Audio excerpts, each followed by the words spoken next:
Here we are for a new episode of Connecting the Dots. I'm Mariana Mach, Azimuth World Foundation Executive Director. In this episode, our guest will help us understand how vital the role of youth, and more importantly, Indigenous youth, is in reconciling humankind and nature. Centuries ago, the idea that man is somehow apart or above nature began to form in the Western world. We were here to conquer nature and extract whatever we found necessary from her. And now, here we are, faced with the catastrophic scenery of climate change and irreparable biodiversity loss. Of course, nature does not depend on us, on our well-being. The planet will go on long after we disappear, but we do have a role in how much we destroy the planet's biodiversity and make it impossible for not just our species, but other species to survive and thrive.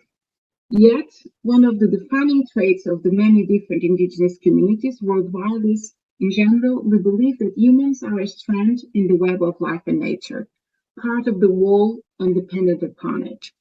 And this makes all the difference. Our culture defines our relationship with nature. But how can we galvanize this cultural shift in the Western world? Josefa Cariño Tauli is an Indigenous Ibaloi-Kankanaey Igorot. She represents Indigenous and local youth on the steering committee of the Global Youth Biodiversity Network as policy coordinator. Josefa is also a graduate student focusing on biocultural diversity conservation in her home regions, the Cordillera in the Philippines. She's a young Indigenous woman scientist. Her contributions to our understanding of the social, cultural, ecological problem are invaluable. So we are very grateful to have her with us today. Josefa, thank you very much for being here today to help us to connect the dots. Thank you so much for having me. Thank you. You stated that one of the biggest differences the Global Biodiversity Framework, known as the GBF, can make for biodiversity loss is to be clear and loud about how crucial it is to ensure justice and address inequalities. How are these aspects interconnected? So, I think many of us are familiar with some of the more direct drivers of biodiversity loss that are often mentioned, things like land use change, things like climate change, pollution, invasive species, things like this. In the Global Youth Biodiversity Network, we do a lot of capacity building, and one of the exercises that we like to do is a systems thinking exercise. So we take a look at these kind of surface level drivers, and then we start to ask why. Why is there land use change? Maybe their answer is the need for like infrastructure. Why do we need infrastructure? And maybe their answer is the desire for development, for example. And why do we want development?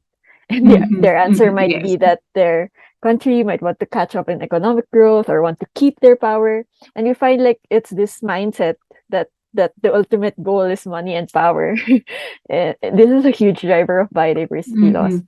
Well, the point is that we try to ask why as many times as we can so that we can uncover what we refer to as the root causes of biodiversity loss. And what we find is that all of these are socio-economic drivers, like weak governance, like income inequality, like unjust economies, for example. And so we start to ask, who gains really and who loses when you exploit nature, whose voices are heard and who are not at the table, are the ones who face the biggest impacts of biodiversity loss really able to decide, and whose knowledge informs our plans to address biodiversity loss, and whose knowledge is marginalized, and what are the results. Unfortunately, many people don't really want to confront these kinds of root causes for what they are, and they prefer to kind of do the same things that haven't been working, and do like band-aid solutions, only addressing the symptoms but not really the root causes. Josefa, what do you think needs to happen for traditional ecological knowledge to be recognized as one of the solutions to mitigating biodiversity loss? So traditional ecological knowledge, or indigenous and local knowledge, it's called by many names, but it's quite recognized already internationally, right? And by science in some way, as an incredibly important body of knowledge outside of Western science that can inform us how to address biodiversity loss. But I think, what really needs to happen so that this knowledge is applied or like seen for its value even on the ground is that we need to overcome discriminatory biases that exist against indigenous peoples. Many people see this knowledge as superstition still, like, and even though these have been tried and tested throughout generations on the ground, like on actual ecosystems. So yeah, as long as we see it's really part of this of seeing indigenous peoples as people, which many people still don't do.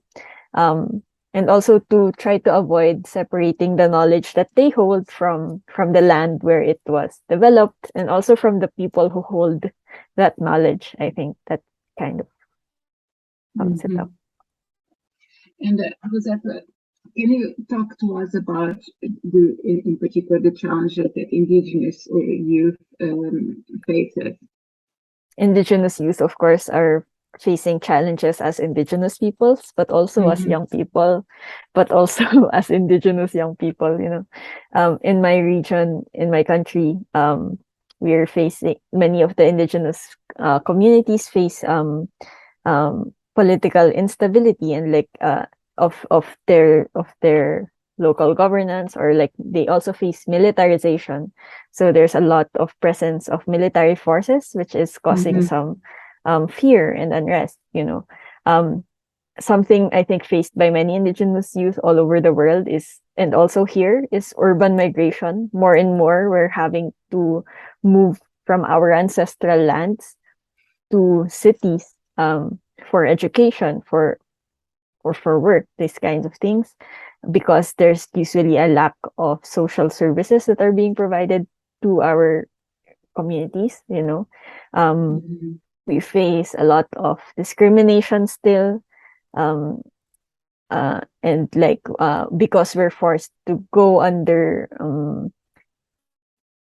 traditional educational systems, or like rather mainstream educational systems. Usually that means we don't have access to culturally appropriate education, and this is causing the erosion of our knowledge and the erosion of our languages.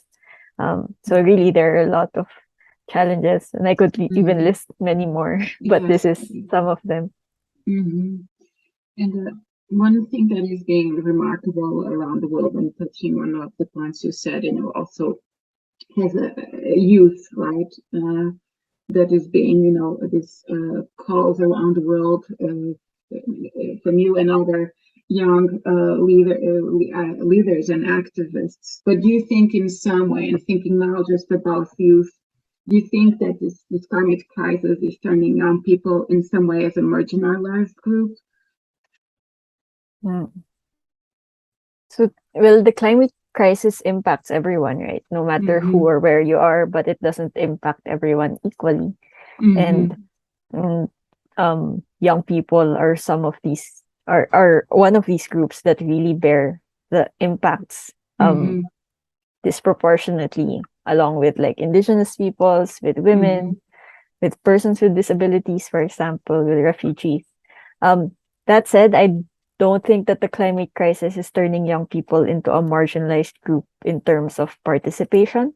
On the contrary, young people, are more and more rising up to be a force that is insisting that we should be listened to. You can see this with the incredible number of young people who are striking for climate, like for climate action and climate justice.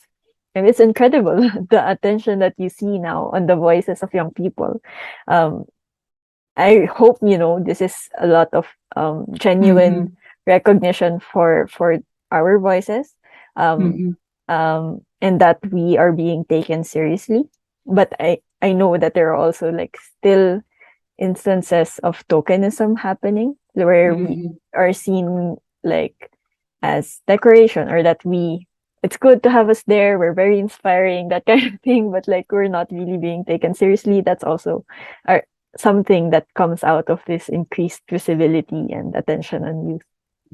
You know, I think it was very important to hear saying you that and to say, you know, the statement that you just had, because, you know, unfortunately, sometimes people also, you know, it brings discomfort to some lobbyist groups, as we know. And thinking about, we're talking about, you know, Indigenous youth, but how do you think that we can help advance Indigenous female youth leadership?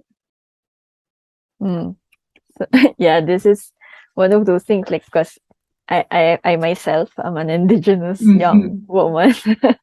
um, but like also there are just many other aspects um of young people's identity that shapes who they are. It's not just indigeneity or their age or their gender.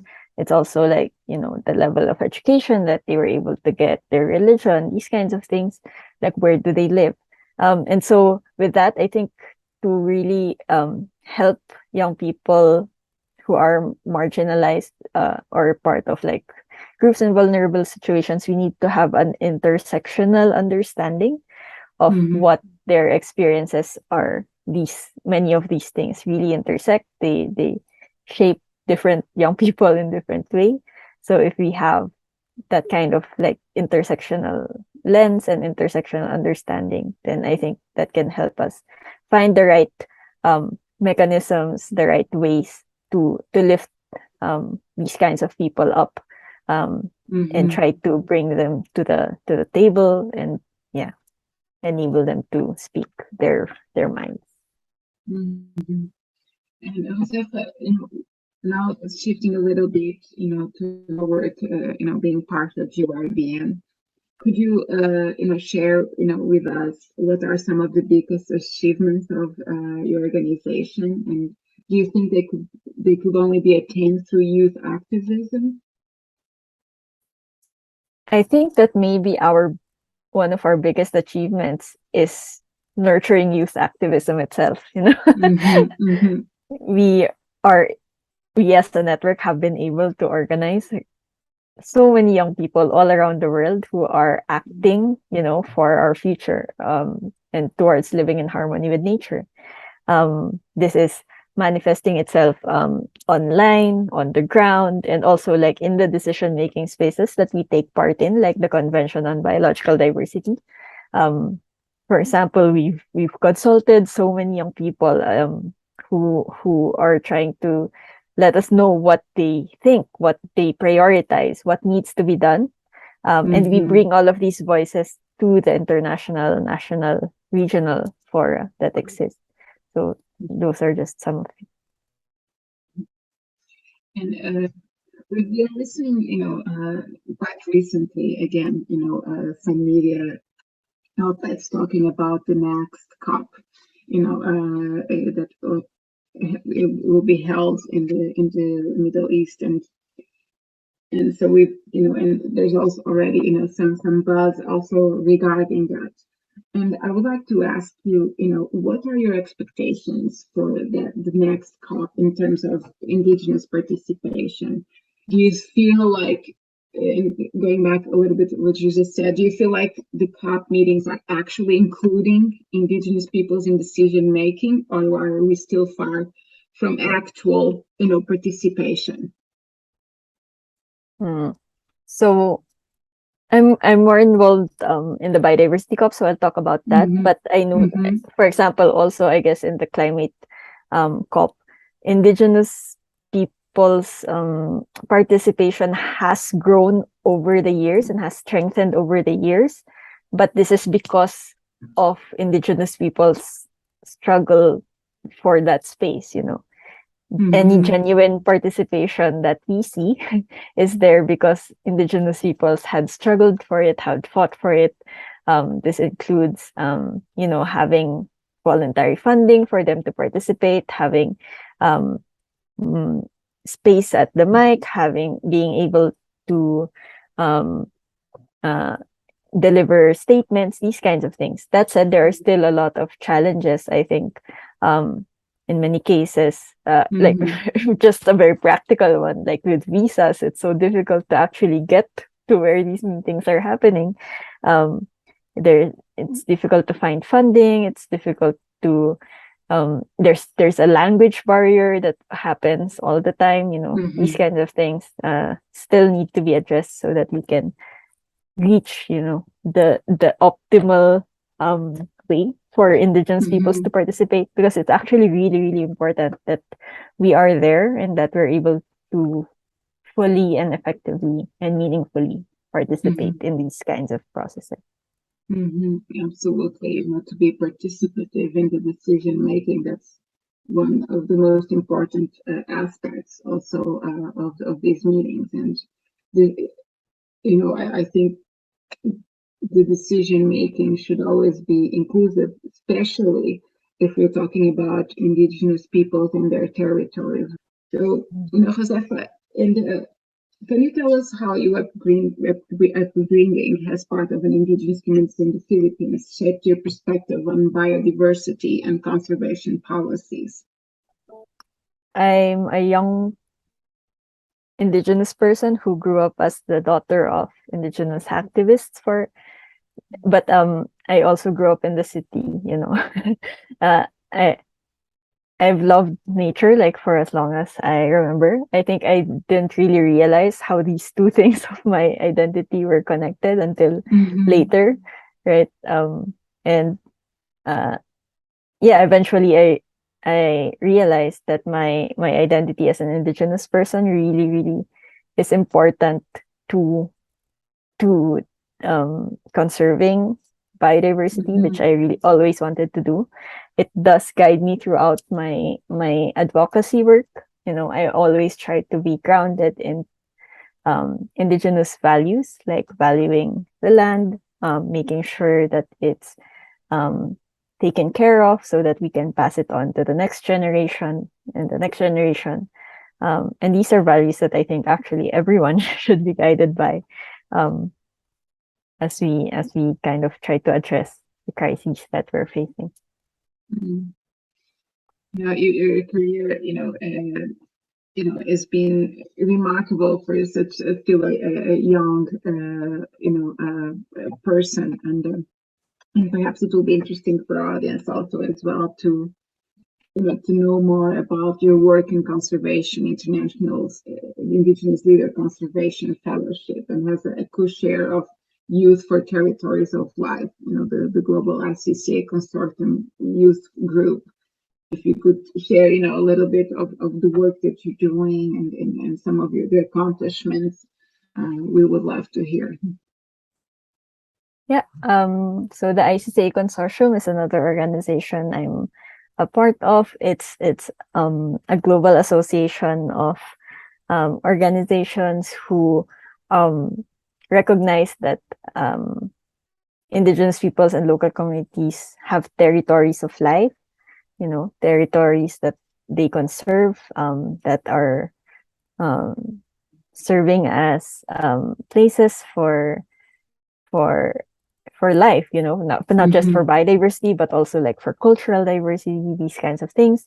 And so the ICCA consortium works to sustain these territories, defend them, and document them, these kinds of things. And it's, I really believe in this as a big part of biodiversity, addressing biodiversity loss. And as for being a fellow for under the Indigenous Fellowship of Conservation International, I do think it's important to have these kinds of opportunities that are targeted towards indigenous peoples and enabling indigenous peoples to innovate and find solutions to the problems that they face. So my fellowship ended in 2018, but it's still something that has been a big part of just getting me where I am today. These kinds of targeted specific opportunities, resources for indigenous peoples, I think are a great initiative. Sefa, thank you so much for talking with us today. Your work really demonstrates how protecting our planet's biodiversity can and must go hand in hand with defending the human rights of indigenous peoples and local communities. And we also want to ally in showing how these communities have been our planet's greatest stewards. Now we must stop all the disfranchising they have endured. The balanced relationship with nature is something we, as Westerners need to emulate and not hinder. So the fact that you have done such remarkable work in advancing these causes at such a young age is really inspiring. And is there anything that you want to share before we wrap this up? Thank you for having me. It was a pleasure to be able to speak to you and to talk about some of these issues that are just so important to the world's current biggest challenges. And yeah, I think this was a great conversation.